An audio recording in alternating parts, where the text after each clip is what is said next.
అది ఒక అంధకారమైన రాత్రి. విక్రమార్క మహారాజు ఒక వాగ్దానం కోసం అడవిలోకి ప్రవేశించాడు. అతని లక్ష్యం ఒక్కటే, బేతాళుడిని తీసుకురావడం. ఎంత ప్రమాదం ఉన్నా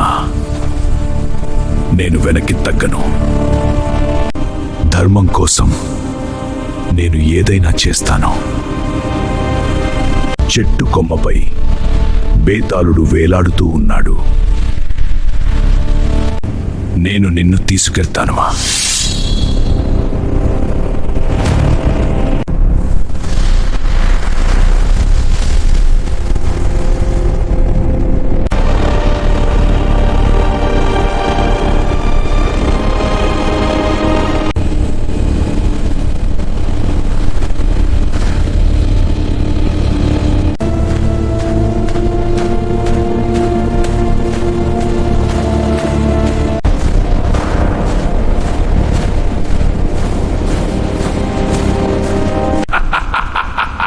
రాజా విక్రమార్క, నువ్వు చాలా ధైర్యవంతుడు. నేను నీకు ఒక కథ చెబుతాను. ఆ కథ పూర్తయ్యే వరకు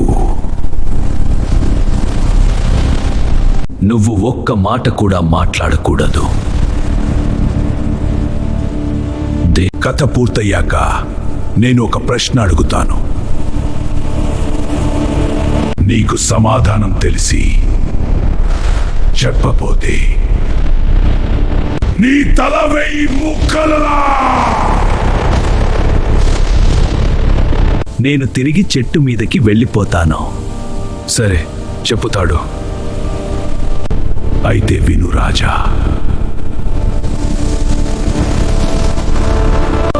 తర్వాత ఏంటో నెక్స్ట్ ఎపిసోడ్లో చూడండి ఫ్రెండ్స్. ఇలాంటి మరిన్ని పవిత్రమైన కథల కోసం ఛానల్ని సబ్స్క్రైబ్ చేయండి. ఇలాంటి మరిన్ని కథల కోసం మా ఐ కథలు ఛానల్ని సబ్స్క్రైబ్ చేయండి.